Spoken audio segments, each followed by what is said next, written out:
Hello everyone, मैं विजय लक्ष्मी एक बार फिर से अपने यूट्यूब चैनल एकलव्य एकेडमी पर संधि की इस क्लास में आप सभी का स्वागत करती हूँ। ये है हमारा संधि पार्ट 2। इससे पिछली वाली वीडियो में हमने स्वर संधि के बारे में पढ़ा था, संधि के प्रकारों के साथ स्वर संधि के बारे में पढ़ा था। आज हम पढ़ेंगे व्यंजन संधि के बारे में। तो व्यंजन संधि की हम 11 सिचुएशंस पढ़ेंगे तथा उसे उनके एग्जाम्पल्स के द्वारा समझेंगे। तो सबसे पहले होती है हमारी व्यंजन संधि।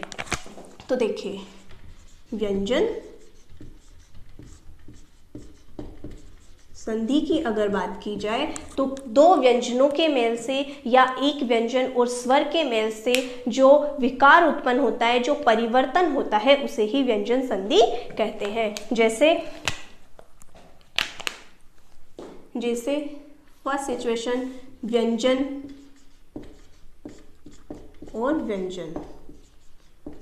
मतलब जब संधि विच्छेद होता है तो उसमें विच्छेद में एक तरफ व्यंजन हो और दूसरी तरफ भी अगर व्यंजन हो तो वहाँ हम व्यंजन संधि करते हैं। एक तरफ स्वर हो तथा दूसरी तरफ व्यंजन हो तब भी हम कौन सी संधि करते हैं? व्यंजन संधि करते हैं। और चाहे इधर व्यंजन हो तथा इधर स्वर हो तब भी हमें कौन सी संधि करनी होती है? व्यंजन संधि। कहने का मतलब ये है कि संधि विच्छेद में एक ना एक तरफ व्यंजन का होना जरूरी है, चाहे दूसरी तरफ व्यंजन हो या स्वर हो, हमें संधि करनी होती है व्यंजन संधि। इसके बाद इसकी फर्स्ट सिचुएशन की अगर बात करें तो फर्स्ट सिचुएशन ये कहती है कि किसी भी वर्ग का प्रथम अक्षर आए तथा उसके बाद तीसरा चौथा वर्ण या स्वर आए या कोई यरह लवह आए तो वहाँ पर हमें जो प्रथम वर्ण है उसका तृतीय वर्ण बना देना होता है। जैसे किसी भी वर्ग का प्रथम वर्ण, जैसे क वर्ग का क, च वर्ग का च, ट वर्ग का त तथा प वर्ग का तय वर्ग, पहले तय वर्ग का तय और प वर्ग का प आए तथा बाद में किसी भी वर्ग का तीसरा और चौथा वर्ण आ जाए, चाहे उसके स्थान पर स्वर आ जाए, चाहे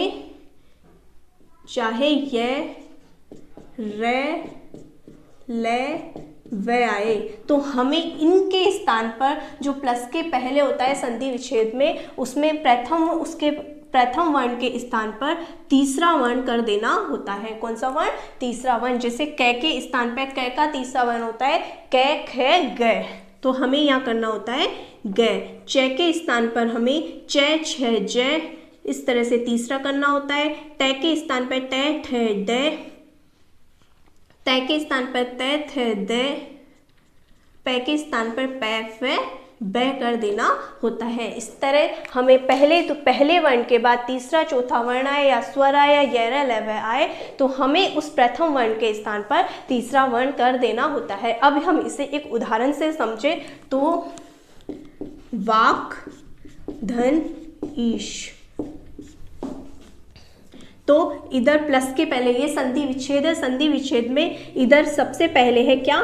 क, हलंत, और इधर है ई। तो हमारी फर्स्ट सिचुएशन कहती है प्रथम वर्ण, तो इधर है प्रथम वर्ण, बाद में चाहे तीसरा चौथा वर्ण है तो नहीं, तो क्या है, लेकिन स्वर इसके बाद में है तो हम इसके स्थान पर क्या कर सकते हैं? इसी वर्ग का तीसरा वर्ण कर सकते हैं। तो क, ख, ग, इसके स्थान पर हो गया ग। अब इधर क्या बचा? वा, क के स्थान पर हुआ हमारा ग, वो भी कैसा? आधा, और इसके बाद था ये ईश का ईश। तो आधे ग के अंदर अगर बड़ी की मात्रा लगी तो ये बना हमारा वागीश। इस तरह से हम एक और एग्जांपल देखते हैं, वाकधन जाल। वाक, धन, जाल। इधर है क और इधर है ज। ज मतलब च, छ, ज, किसी वर्ग का तीसरा वर्ण। किसी वर्ग का तीसरा वर्ण भी हो तो भी हम इस प्रथम वर्ण के इस स्थान पर कर देते हैं इसी वर्ग का तीसरा वर्ण। तो क, ख, ग, ये हो गया हमारा ग, तो ये बन गया हमारा वाग, वाग, ग अधूरा, और इधर जाल, तो ये बना वागजाल। ठीक है, ये हुआ हमारे क वर्ग से संबंधित। इसके बाद हम देखते हैं च से संबंधित, जैसे अच, धन, आदि। इधर है हमारा च और इधर है आ, मतलब प्रथम वर्ण के बाद क्या आ गया, स्वर आ गया। तो इसके स्थान पर हम कर देंगे तीसरा च छ जय, तो ये बन गया जय। और इधर आदि, इधर बचा ए, ये हुआ जय, जय में आ मिला तो पूरा आजादी। ठीक है, इसके बाद देखते हैं हम शट धन आनन, शट धन आनन। ठीक है, ये है हमारा तय, और इधर भी क्या आ गया हमारे स्वर। तो प्रथम वर्ण के बाद स्वर आने पर इसका तृतीय वर्ण तय है द, और इधर ऐसे कैसे आनन, और इधर क्या बचा श, ये ड में आ मिला तो डा, नन सड़ानन। इस तरह से हुई हमारी प्रथम सिचुएशन वाली संधि। इसके बाद एक और देखिए,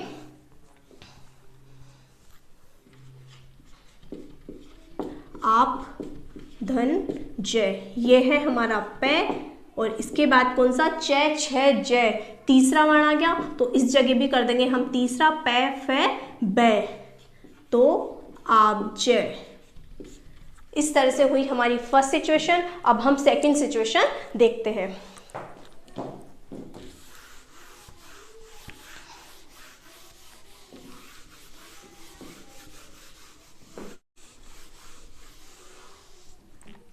इसके बाद हमारी सेकेंड सिचुएशन कहती है कि किसी भी वर्ग का प्रथम वर्ण आए लेकिन उसके बाद किसी भी वर्ग का पंचम वर्ण आ जाए। जैसे सेकेंड सिचुएशन हमारी किसी भी वर्ग का वही प्रथम क च ट त पै, लेकिन उसके बाद किसी भी वर्ग का पंचम वर्ण आए, पंचम वर्ण आए, तो ये भी अपने अपने वर्ग का पंचम वर्ण बन जाता है। पंचम वर्ण मीन्स पांचवा वर्ण। तो क का पांचवा वर्ण होता है ग, च का होता है ये, ट का होता है न, त का होता है न, पै का होता है मैं। ठीक है, इसी तरह से प्रथम वर्ण के बाद अगर कोई भी पंचम वर्ण आ जाए तो हम उस प्रथम वर्ण का भी पंचम वर्ण बना देते हैं। जैसे वाक धन मय, अब इधर है प्रथम वर्ण और बाद में है पंचम वर्ण। अगर इस पंचम वर्ण की जगह तीसरा चौथा होता तो हम इसको बना देते तीसरा वर्ण, स्वर होता तब भी हम इसे बनाते तीसरा वर्ण, और यह लेवल होता तब भी बनाते तीसरा वर्ण। लेकिन इधर कौन सा है पंचम वर्ण, इसलिए हम क का बना देंगे पंचम वर्ण सिचुएशन नंबर 2 के अकॉर्डिंग। तो क का पंचम वर्ण पढ़ा था हमने ग, तो ये बन गया वांग और मय, वांग्मय। इस तरह से बना हमारा वांग्मय। सेकंड देखें तो तत्व धन मय, इधर क्या है तय और इधर क्या है मैं, तो वही प्रथम वर्ण और प्रथम वर्ण के बाद आ गया मैं, तो इस तय के स्थान पर भी क्या हो जाएगा पांचवा वर्ण। तो तय थे दधे न, और इधर मैं का मैं, इधर बचा तय और ये तन मय। इसके बाद एक और देखें तो चित्त धन मय, इधर भी है हमारा प्रथम वर्ण और बाद में है पंचम वर्ण, तो इसका भी कर देंगे हम पंचम वर्ण। तो तैथे दधे न, ये बन गया चिन्मय। तो इस तरह से हमें प्रथम वर्ण के बाद अगर पंचम वर्ण आ जाए तो उसके स्थान पर भी पंचम वर्ण कर देना होता है। इसके बाद देखते हैं हम हमारी थर्ड सिचुएशन।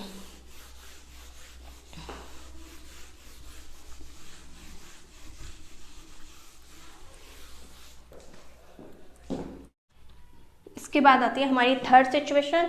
उसमें तय या द के बाद अगर ल आए, तय या द के बाद अगर ल आए तो इसके स्थान पर भी हम क्या कर देते हैं ल कर देते हैं। जैसे तत्व धन लीन, तो ये इधर क्या है तय और इधर क्या है ल। ठीक है, तो अगर तय या द के बाद ल आता है तो हम तय के स्थान पर क्या कर देते हैं ल। तो इधर बचा तय पूरा और ये आधा ल और इधर पूरा ल और बड़ी की मात्रा तल्लीन। एक एग्जाम्पल है उत धन लेख। इसमें भी संधि विच्छेद में प्लस से पहले आया तय और इसके बाद में आया लय, ठीक है, मतलब लेख। तो तय मतलब तय या दय के बाद वापस लय आया, तो इस तय के स्थान पर भी हम कर देंगे लय। तो ये हो गया उ बचा इधर, ये आधा लय और ये लेख ऐसे के ऐसे, ये बना हमारा उल्लेख। इसके बाद फोर्थ सिचुएशन की अगर बात की जाए, फोर्थ सिचुएशन की बात की जाए तो तय या दय के बाद तय या थ आए, तय या थ आए तो इसके स्थान पर भी हमें कर देना होता है तय, ठीक है।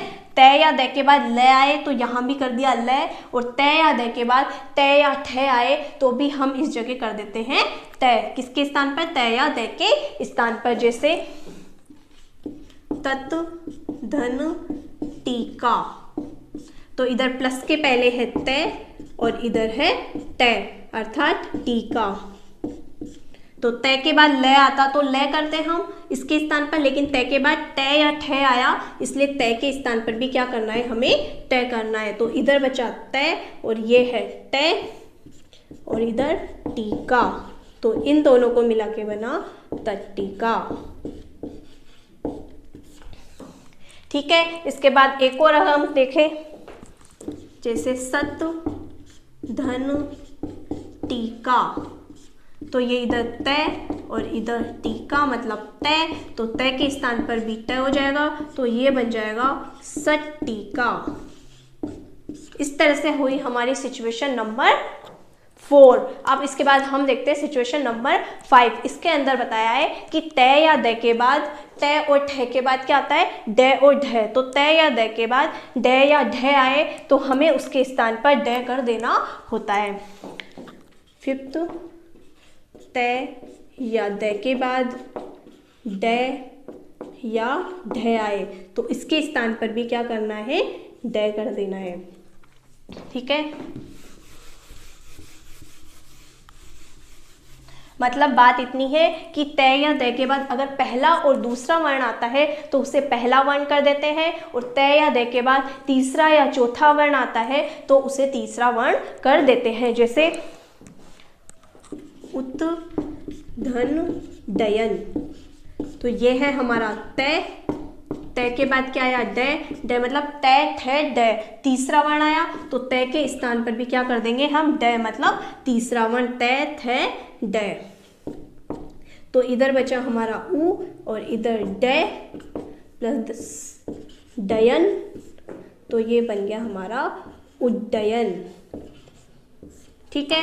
अब इसके बाद नेक्स्ट सिचुएशन की बात की जाए तो सिचुएशन नंबर 6 ये बताती है कि तय या दय के बाद च या छ आए तो तय या दय के स्थान पर च कर दिया जाता है।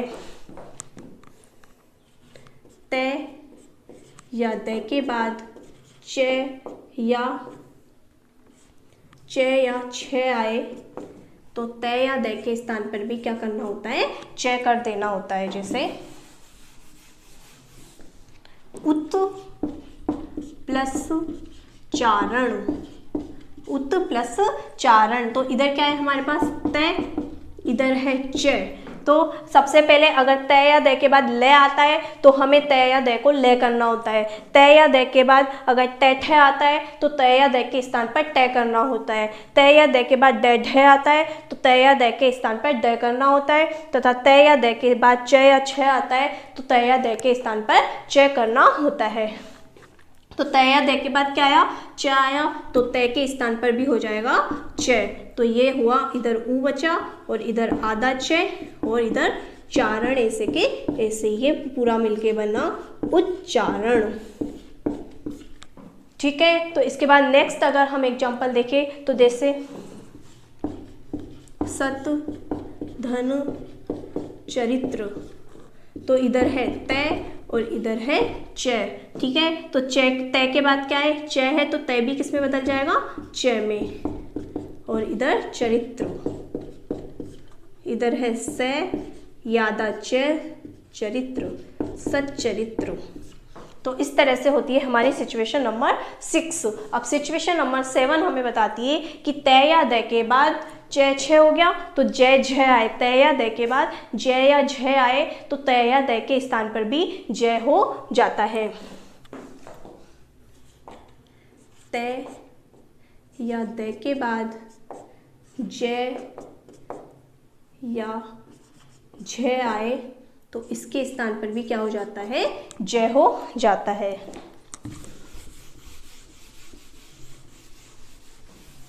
जैसे सत प्लस जन, ठीक है, च छ जय, ये कौन सा है, तीसरा वर्ण, तो हम इसको भी क्या कर देंगे तो तय ये क्या है, जय, मतलब च छ जय तीसरा, तो इस तय का भी हो जाएगा इसी वर्ग का तीसरा, तो च छ जय, तो ये बना हमारा सज्जन। इस तरह से हुई हमारी 7 सिचुएशंस। अब इसके आगे हम देखते हैं। अब है सिचुएशन नंबर 8। इसके अंदर है कि अगर तय या दय के बाद अगर है आए तो तय या दय को हम तीसरे वर्ण में बदल देते हैं तथा है को हम चौथे वर्ण में बदल देते हैं। अब तीसरा वर्ण किसका और चौथा वर्ण किसका, तो है का तो तीसरा वर्ण नहीं होता और ना चौथा वर्ण होता है, तो हम तय का ही तीसरा और है की जगह कर देते हैं हम उसका चौथा वर्ण। जैसे तय और दय के बाद यदि है आए तो तय या दय के स्थान पर हम कर देंगे इसी का तीसरा वर्ण, या फिर तय थ दय, और है के स्थान पर कर देंगे इसी का चौथा वर्ण, तय थ दय ध,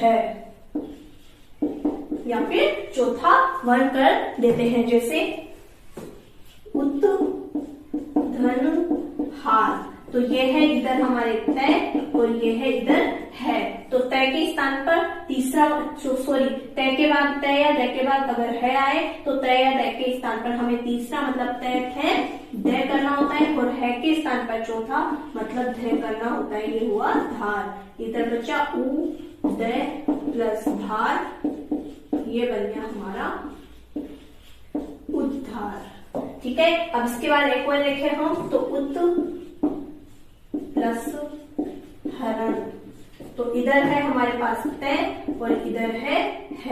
ठीक है, तो तय के बाद अगर है आए तो इसको तीसरा करना है और इसका चौथा वर्ण करना है, मतलब तय है दय, तो यहाँ हुआ दय और यहाँ हुआ धय, तो उद धरण या फिर उद धरण। ठीक है, ये हुई हमारी सिचुएशन नंबर 8। अब इसके बाद 9 सिचुएशन हमें कहती है कि तय या दय के बाद अगर श आए, कौन सा, तालव्य शकार आए, तो तय या दय के स्थान पर च तथा श के स्थान पर छ कर देते हैं। जैसे तय या दय के बाद अगर श तालव्य शकार आए तो इसके स्थान पर हमें करना होता है च और इसके स्थान पर करना होता है छ। जैसे उत प्लस शास्त्र, ठीक है, तो इधर है तय और इधर है श और इधर बचा हमारा वास्त्र। ठीक है, तय के बाद श आ गया तो इसके स्थान पर करना है हमें च और श के स्थान पर करना है हमें छ, तो ये इधर उ च छ के अंदर आ मिला तो उच्छास्त्र, इस तरह से हमारा शब्द बना उच्छास्त्र। तत्व प्लस श्रुत्वा, तो इधर है हमारे पास तय और इधर है शुक, तो ये शुक किससे मिलकर बना है, तो हमने देखा था ये एक संयुक्त व्यंजन है जो कि श और र से मिलकर बनता है, तो इसको हम करेंगे श और र और उ की मात्रा किसमें जाएगी, बाद वाले में। ठीक है, तो यहाँ पे क्या आएगा श और इधर क्या बचा, रुत्वा। ठीक है, तो इसके स्थान पर हम कर देंगे च और श के स्थान पर कर देंगे हम छ। इधर से तय च छ और इधर था रुत्वा, अब इसको मिलाएंगे तो तय च छ, छ के नीचे इस तरह से र लगा सकते हैं और इसी में उ की मात्रा में मिला सकते हैं, तो तच्छुत्वा। ये बना हमारा तच्छुत्वा। ये हुई हमारी सिचुएशन नंबर 9। और अगर अब 10 की बात की जाए तो उसके अकॉर्डिंग कि अगर मैं के बाद कोई भी व्यंजन आए अर्थात हल वर्ण आए तो हम उस मैं के स्थान पर इस तरह से अनुस्वार कर देते हैं।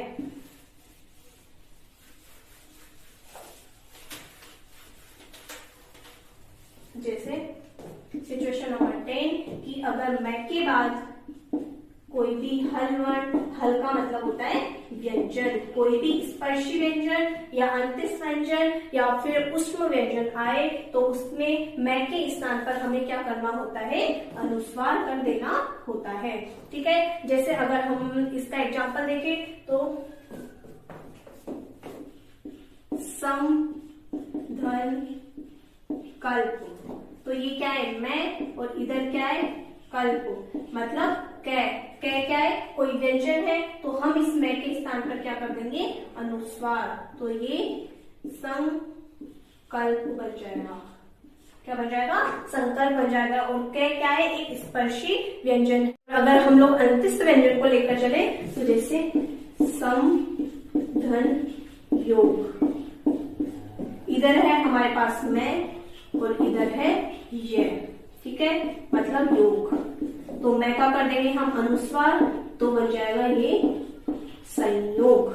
ठीक है, तो अब अनुस्वार के अंदर इसका एक और होता है कि अनुस्वार के बाद अगर कोई स्पर्शी व्यंजन हो तो वह उस स्पर्शी व्यंजन का पंचम अक्षर बन जाता है, कौन, अनुस्वार बन जाता है। जैसे यहाँ पे क्या है ये यहाँ पे क्या है अनुस्वार है, अनुस्वार के बाद कै आ रहा है, कै का क्या मतलब है, ये स्पर्शी व्यंजन है। स्पर्शी व्यंजन मतलब कै च टे तै पै वर्ग, तो इसका हमें इस जो स्पर्शी व्यंजन है इसका इस अनुस्वार को पंचम अक्षर बना देना है। तो कै का पंचम अक्षर होता है कै खे कै घे गे, तो से ये बन गया इसका पंचम अक्षर, वो भी आधा, और ये कल्प, तो हम इसको लिख सकते हैं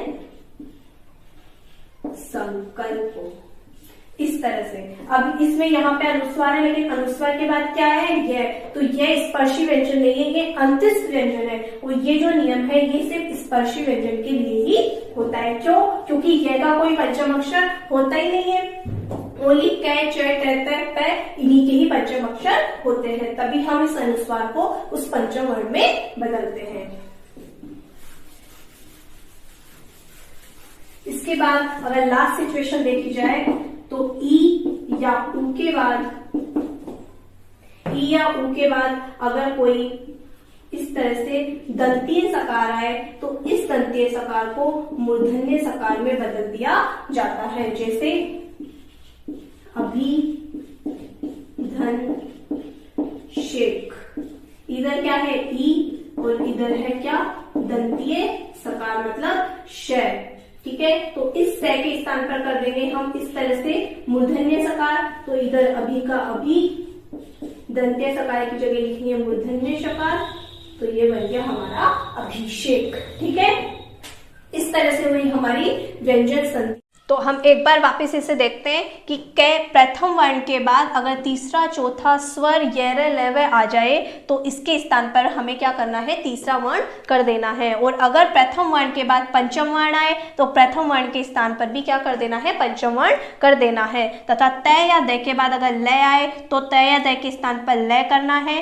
तय या द के बाद अगर तय या थ आए तो तय या द के स्थान पर क्या करना है, हमें तय करना है। तय या द के बाद ड या ढ आए तो ड करना है। इन चारों का मतलब यह है, फोर्थ, फिफ्थ, सिक्स और सेवंथ सिचुएशन का मतलब है कि तय या द के बाद प्रथम या दूसरा वर्ण आए तो हमें तय या द को प्रथम वर्ण में बदल देना है।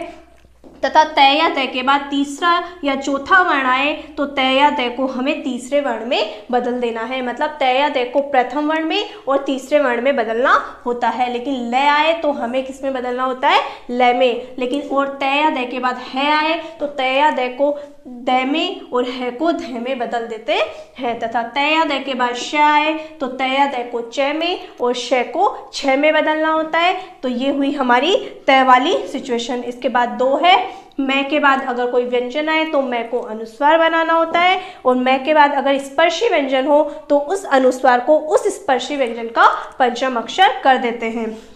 तथा लास्ट कि ई और उ के बाद अगर दंतीय शकार आए तो हम उस दंतीय शकार को मूर्धन्य शकार कर देते हैं। ठीक है, इस तरह से हुई हमारी व्यंजन संधि। अब नेक्स्ट हम विसर्ग संधि के बारे में अपनी नेक्स्ट क्लास में पढ़ेंगे। अगर वीडियो पसंद आया तो लाइक करें, शेयर करें एंड सब्सक्राइब करें।